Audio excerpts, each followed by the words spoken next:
আমি যে এত টাকা পয়সা আনছি, এডিবি ডিসেম্বরে $500 মিলিয়ন দিল, তারপর ওয়ার্ল্ড ব্যাংক জুনে আরো $500 মিলিয়ন, IMF বলছে মার্চে না জুনে $2 বিলিয়ন দিল।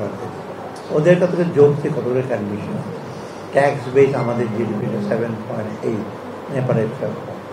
তো আমি তখন দেখলাম যে ইনকাম ট্যাক্স বানানোর মধ্যে ইনকাম ট্যাক্স আপনার জানেন অ্যাপ্রোপ্রিয়েশন অ্যাক্ট লাগে, বাজেট আগে করা যাবে। ভ্যাট একটু সুবিধা SRO দিয়ে আমি করতে পারি।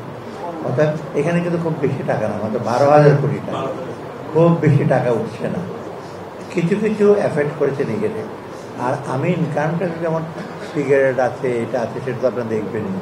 ওরা তো প্রায় 13% আমাদের রেভিনিউ, ওরাই তো।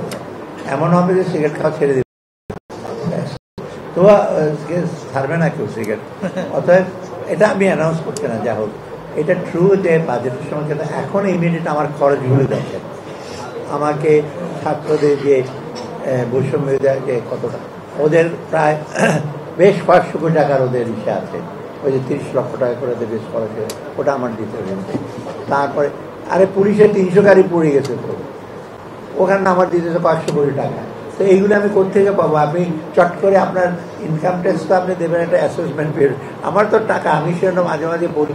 তারপরে আপনার এই যে ওপেন মার্কেট আমরা ইসে করছি, এখন তো কিন্তু আমি বলেছি এখন থেকে এক্সট্রা ইসে ওপেন মার্কেট, মাঝখানে ভেজিটেবলের জন্য আমি কত কোটি টাকা দিলাম।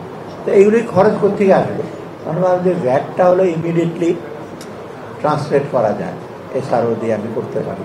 তাও এখন অনেকগুলো তো কমিয়ে দিলাম কিছু করার।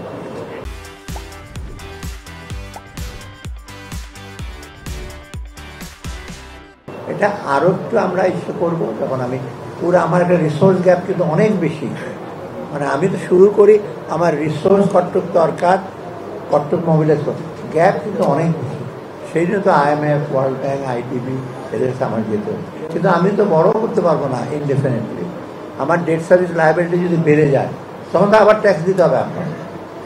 আমার ঋণ শোধ করতে হলে, আমরা তো ডিফল্টার হয়নি, কোনো হবো না। তো এই চ্যালেঞ্জের মধ্যে আমাদের যারা সাধনা করি যে আমরা উই ওয়াক রেজরে, খুরের উপর যে আমরা হাঁটি।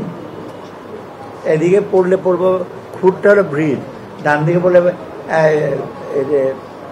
পড়বেন, আর ওদিকে আপনাদের হাতে গিয়ে পড়বে, তখন আপনারা মার্ক দেবেন, আর ওদিকে পানিতে পড়বো। আর খুরের মধ্যে আমরা এটা সাধারণত রেজরে করি আর কি, খুব থিন আমাদের টাইট টাইট। এর মধ্যে চেষ্টা করছি, বলবো না যে খুব আইডিয়া আদর্শ, তবু কিন্তু অন্য কান্ট্রির তুলনায় আমরা খুব খারাপ না, মোটামুটি। তো ম্যাক্রো হিসেবে আমরা মোটামুটি খারাপ, তবে ডেফিনেটলি একটা কল্যাণমুখী রাষ্ট্র এবং সমতাভিত্তিক রাষ্ট্র করার যেটা আমাদের অঙ্গীকার, সেটা অনেক দূরে। সেটা পলিটিক্যাল গভর্নমেন্ট করতেই হবে, উপায় নাই। আপনার যেমন আছে না যে আপনার ট্যাক্স নেই অন্যকে দেবেন, কিন্তু সেটাও হয় না, গরিবরা ওই ট্যাক্সের রেভিনিউ হিসাব হয় না।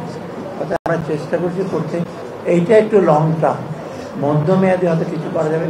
শর্টে আমার ফোকাস হলো ফাইন্যান্স সেক্টর, ব্যাঙ্কগুলো ঠিক করা, কতগুলো বাজে ব্যাঙ্ক আছে, বোর্ডে ঝামেলা আছে, ওটাকে ঠিক করা। আর এদিকে আপনার ডিফল্ট লোন কত, ধরে 16%, এই সে তো আপনার কোন ব্যাংকে জানি 80% লোনই আর ডিফল্ট। ওই ব্যাংক আমার সময় কত টাকা ছিল ডিফল্ট লোন? 28,000 না 29,000 কোটি টাকা। আজকে ওরা বলে 2.5 লক্ষ কোটি টাকা নেই। তা এখন এই টাকাগুলো কোথায় আমরা ইস্যু করবো? আমাদের ফেরত দিতে হবে। আপনার ডিপোজিটের টাকা ফেরত দিতে হবে না, ডিপোজিট টাকা সহই তো না, একজনে তো নিয়ে গেছে একটা ব্যাংকের 80%।